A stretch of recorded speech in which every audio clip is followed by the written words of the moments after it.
Kevin Preciado here with RodWriters, and this is Jim Wangers from Pontiac. He's the one who put Pontiac on the map in my book. Well, it was really a matter of being at the right place at the right time, as I have often said. I was working for Chrysler at the time. Pontiac was on the edge of being dropped, and the GM decided to bring in a new team and give them a 5-year time frame in which to turn the division around, or they were going to drop it. They brought in a guy by the name of Bunky Knudsen, but he started to do the things for Pontiac that I really believed in.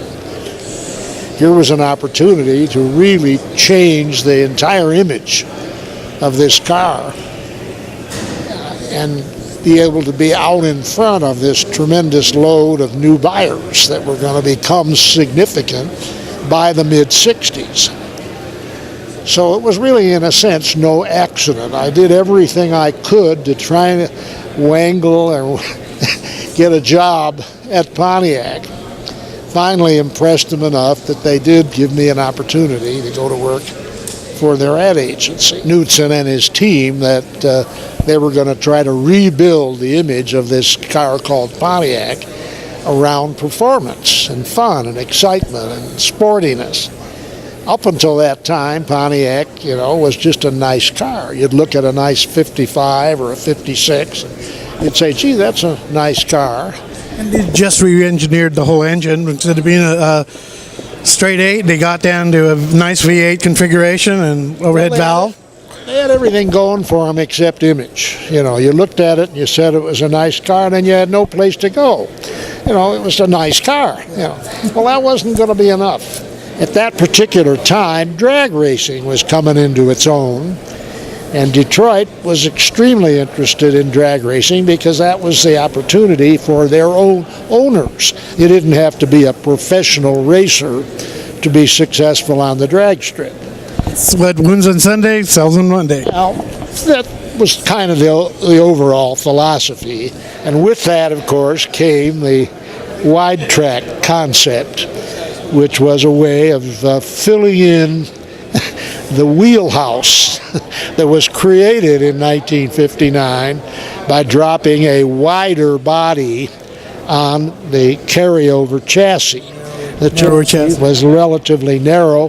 Here was this big, wide, new body, and it created a serious and rather ugly kind of a wheelhouse. So they ordered the engineering team to move the wheels out just to fill in that hole. Well, by doing that, they also created a car that had the widest tread, the widest track of any car sold in the U.S. market. And that's what gave way to the advertising theme, the wide track Pontiac. And now I introduce the name John DeLorean, who at that time was the chief engineer, recognized that this was a serious problem, not only for the development of the car, but for the marketing aspect. All of a sudden now it was an exciting, nice car. It was fast, it was tough. Well styled, very good looking. And the styling, of course, the split grille. It was extremely aggressive and very sporty, built around the split grille theme. All of that was all part of the new personality that was being created for this car called Pontiac. You guys came up with the Endura nose on the 68 Pontiac and colored. It was its body color. So how'd that idea come about, I should say? Well, that actually, believe it or not, came out of Pontiac styling, but one of the biggest believers, one of the biggest supporters of that whole concept was John DeLorean himself, who recognized not necessarily the importance of the Endura, but the idea of a color-matched front end. That was the first American production car to have a color-matched front end.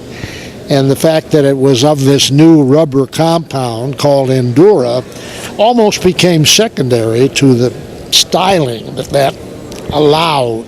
And if you look around today, every new car has a color-matched front end. Yet that 1968 Pontiac GTO was the very, very first.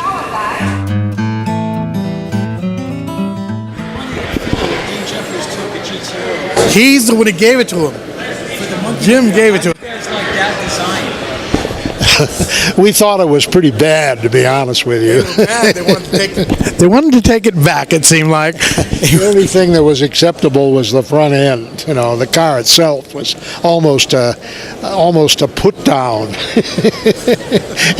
And in fact, the people at Pontiac, since I was behind that and sold it to them, the idea of putting a car on the Monkees television show, the car became kind of a joke, and they called it Wangers Folly at Pontiac.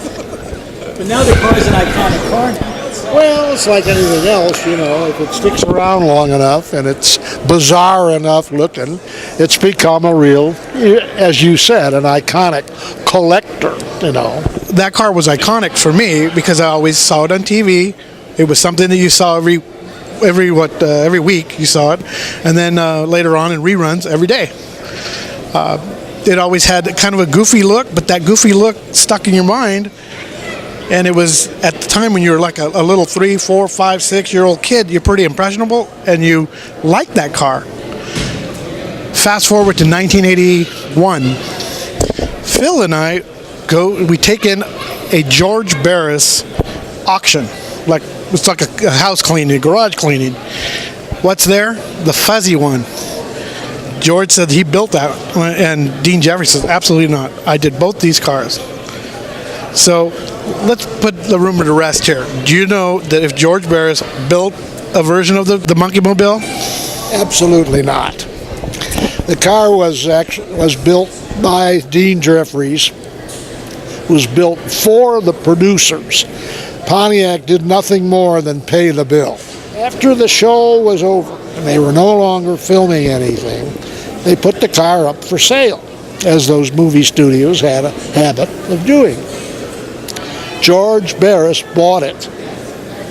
George Barris put it in his shop in North Hollywood, lined it up with the rest of the Monster Mobile and Batmobiles, and he had that type of vehicle. And there it stayed for years. I don't know, maybe 20 years. Well, as you know, possession is 100% of ownership. So the vehicle suddenly became known as sort of a George Barris effort.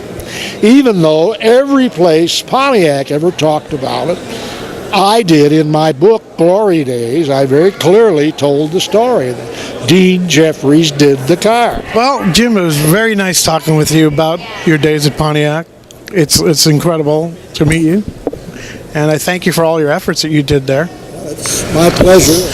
Can you shake your hand?